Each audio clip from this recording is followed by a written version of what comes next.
Oi, turminha, boa tarde, tudo bom?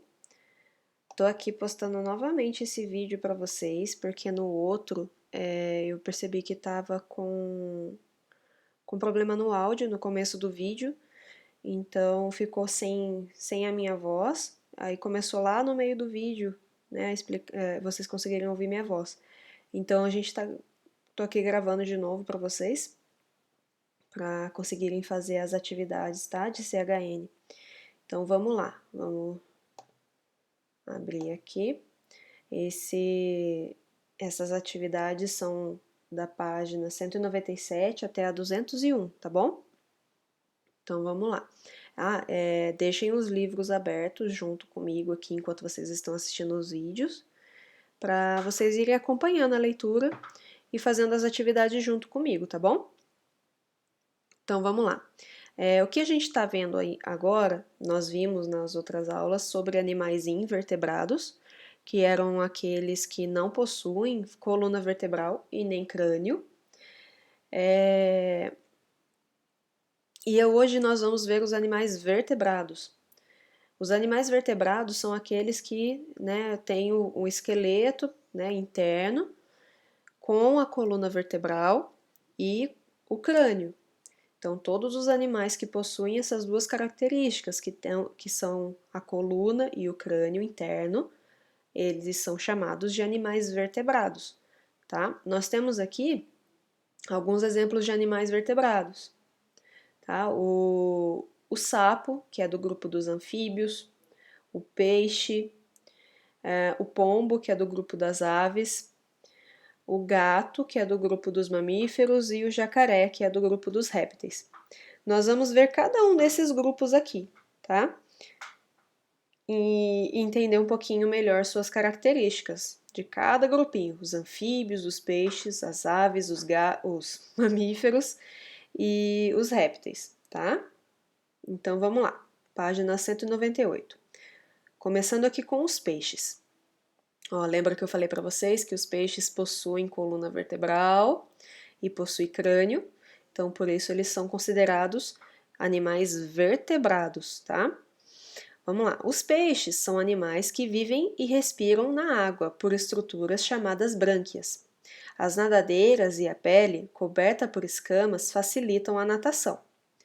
Alguns peixes, como as arraias, têm o esqueleto formado por cartilagem, que é um material mais mole que o osso. Então, gente, os peixes, eles possuem, né, as estruturas que eu falei para vocês, a coluna e o crânio, e eles também, a característica deles é serem animais aquáticos que respiram debaixo d'água. Eles possuem, quem já viu um peixe de pertinho, já percebeu que aqui, ó, perto da cabecinha dele, tem um buraquinho, um vão. Esse vão aqui é chamado brânquia. É por onde entra a água e ele retira o oxigênio para poder respirar, tá? Então vamos lá para o próximo grupo, os anfíbios. Os anfíbios são animais que vivem no ambiente terrestre, mas precisam estar perto de locais com água. A pele deles é sempre úmida e eles podem respirar tanto pela pele quanto pelos pulmões. Os sapos possuem um ciclo de vida com metamorfose completa, assim como as mariposas, que vimos na página 197. Do ovo sai o girino, que é aquático. Ao longo do desenvolvimento, ele vai se transformando no animal adulto. Então, gente, os anfíbios são aqueles animais, o maior exemplo dos anfíbios é o sapo, por exemplo. São aqueles animais que vivem em ambiente terrestre, mas eles sempre estão perto de água, porque eles precisam da água ali para sobreviver e para se reproduzir também.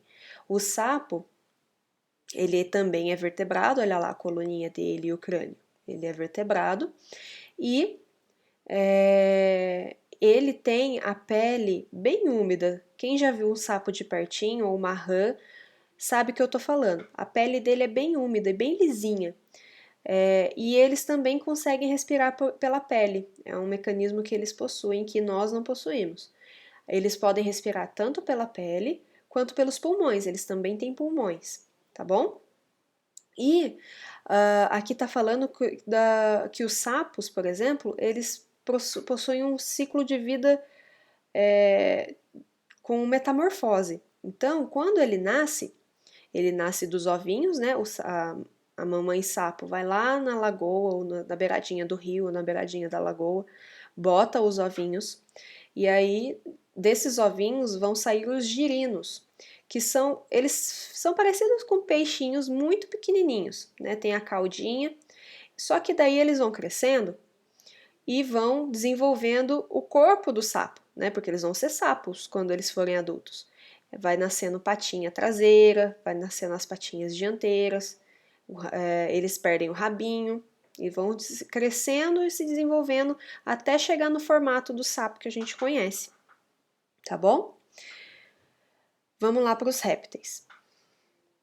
Os répteis, diferentemente dos anfíbios, têm a pele grossa e seca. A maioria dos répteis põe ovos com casca dura. Essas características possibilitam que eles habitem em ambientes secos. Alguns répteis podem viver na água, mas precisam subir à superfície dela para respirar, pois todos os répteis respiram por pulmões. Diferente dos anfíbios, né, que a gente viu que eles podem respirar pela pele também, os répteis não, eles só respiram pelos pulmões. Aqui é uma representação do jacaré. Ó, aqui, ó, ele tem coluna, tem crânio, ele é vertebrado.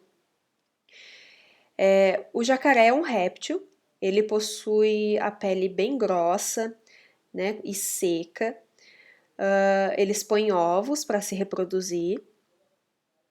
E eles também podem viver perto da água, né? Como a gente já viu, eu já vi na TV, por exemplo, alguns não, todos os jacarés, eles ficam boa parte do dia no dentro d'água, né? Dentro de lagos, dentro de rios e saem, né? Fica com a cabecinha para fora para poderem respirar. Eles precisam sair para poder respirar, eles não conseguem respirar debaixo d'água, tá bom? Então, próximo grupinho de animais. Próximo grupo é o grupo das aves. As aves possuem asas, bico e penas cobrindo o corpo. A maioria das aves pode voar, algumas delas, entretanto, não voam. O pinguim, por exemplo, tem asas adaptadas à natação, mas não ao voo. Então, gente, o grupo das aves é aquele grupo de animais que possuem asas, possuem bico e o corpo coberto por penas, certo? Só que tem algumas aves, como por exemplo o pinguim e a galinha, que não conseguem voar. Apesar deles terem asas, eles não voam. O pinguim, as asas dele foram feitas para eles auxiliarem no nado, na natação. Como eles vivem próximo, né, do mar e precisam nadar para poder pegar o alimento, que é o peixe que eles se alimentam, eles desenvolveram essas asas que auxiliam a natação, eles ajudam eles a nadar melhor.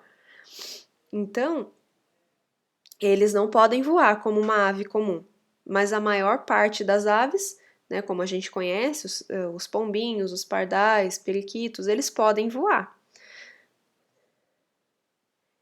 E o último grupo que a gente vai ver hoje são os mamíferos. Nós, seres humanos, também fazemos parte desse grupo, tá bom? E vamos ver aqui. Os mamíferos são animais cujas fêmeas produzem leite para alimentar seus filhotes. Quando adultos, eles têm uma alimentação bastante variada. O corpo de quase todos os mamíferos é coberto por pelos. As baleias são mamíferos que têm poucos ou quase nenhum pelo. O ser humano faz parte desse grupo. Você já viu um búfalo? O búfalo é um mamífero criado por ser humano para a produção de carne e de leite. Além disso, por ser muito forte, pode ser utilizado no campo, por exemplo, para puxar carroças e no transporte de cargas. O búfalo tem origem em algumas regiões da África e foi introduzido no Brasil pelo ser humano. Porém, muitos búfalos que deveriam ficar nas fazendas foram soltos na natureza e começaram a causar problemas. Eles são animais muito pesados, que se alimentam de plantas e precisam comer grandes quantidades de alimento. Assim, acabam destruindo os locais por onde passam. Além disso, são muito agressivos e podem oferecer perigo ao ser humano. Então, vamos voltar aqui do começo. Os mamíferos são os animais cujas fêmeas amamentam seus filhotes, né, para poderem crescer. Então, o ser humano também faz parte desse grupo. As fêmeas, quando têm os filhotes, amamentam eles com leite. E quando eles crescem, eles podem ter uma alimentação mais variada, igual nós, seres humanos. Quando a gente é bebê, a gente é alimentado com leite materno. E depois, quando a gente cresce, a gente tem uma alimentação mais variada. A gente come de tudo. A gente come carne, vegetais, ovos e assim por diante. Quase todos os mamíferos têm o corpo coberto por pelos, né? Se a gente for pensar em alguns mamíferos aqui, ó, o cachorro, o gato, leão, girafa, todos eles têm o corpo coberto por pelos. Mas tem algumas exceções, como por exemplo a baleia, que também é um mamífero, a gente acha que é peixe, mas não, ela é um mamífero que vive no mar. Ela tem o corpo, né? Não, ela não tem o corpo coberto por pelos. São poucos os pelos que ela tem, certo? E aqui a gente está vendo o exemplo do búfalo. O búfalo é um mamífero bem grande, ele parece um boi, só que ele é muito maior.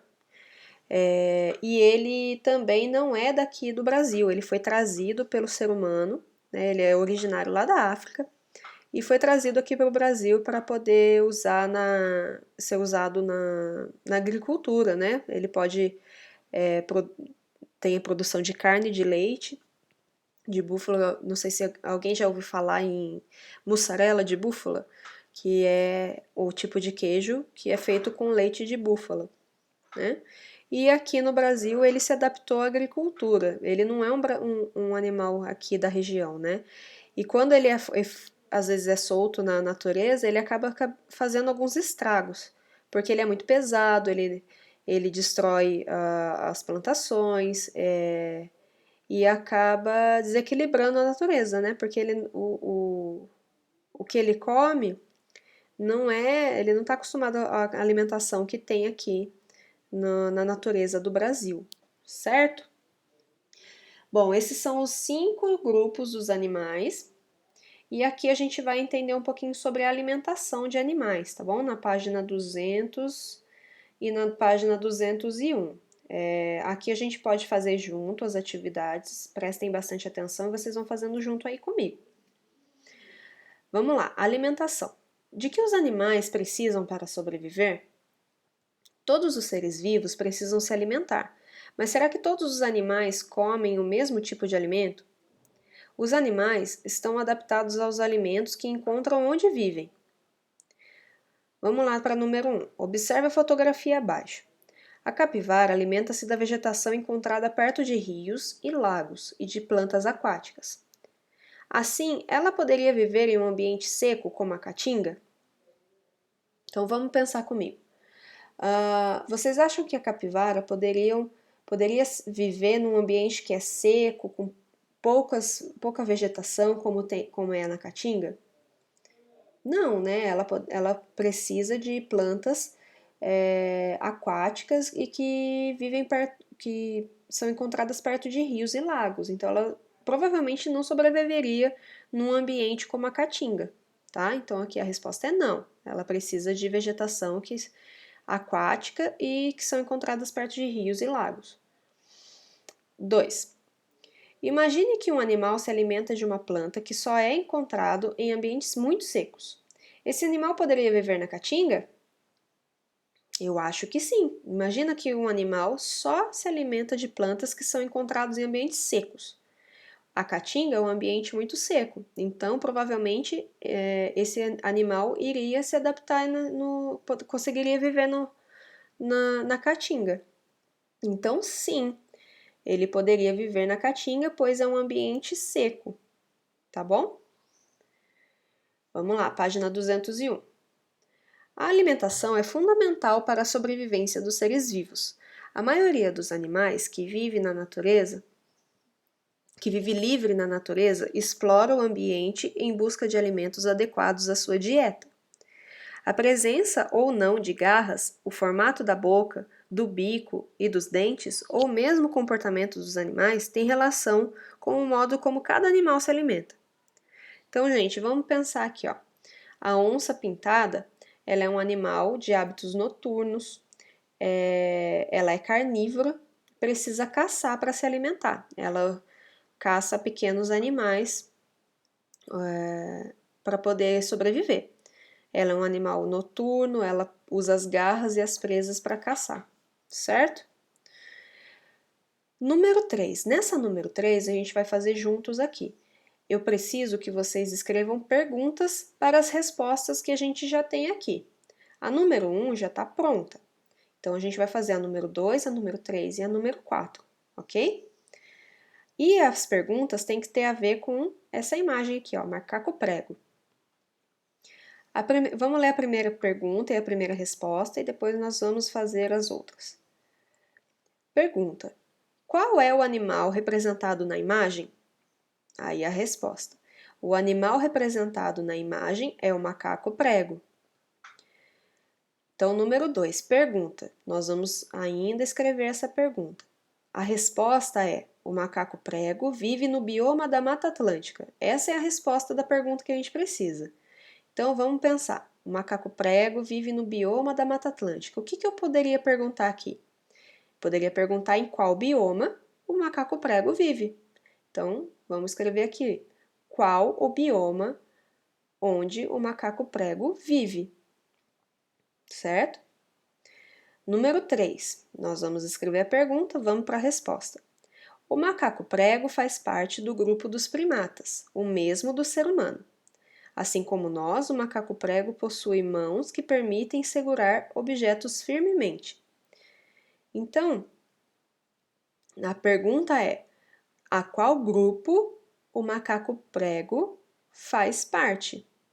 Então, o grupo que ele faz parte é o grupo dos primatas, aqui está na resposta. Então, a qual grupo o macaco prego pertence? Certo? Número 4, vamos lá. Para se alimentar de sementes e frutos muito duros, o macaco prego utiliza pedras para quebrá-los. A pergunta pode ser: como o macaco prego se alimenta? Para se alimentar de sementes e frutos muito duros, o macaco prego utiliza pedras para quebrá-los, ok? Então, essas são as atividades que vocês vão fazer. Qualquer dúvida que vocês tiverem, pode me mandar mensagem lá no WhatsApp, que eu respondo. E não esqueçam de mandar fotos das atividades prontas, tá bom? Para eu salvar aqui comigo, para dizer que vocês fizeram realmente a atividade, senão eu não consigo registrar que vocês fizeram, tá bom? Bons estudos para vocês e até o próximo vídeo.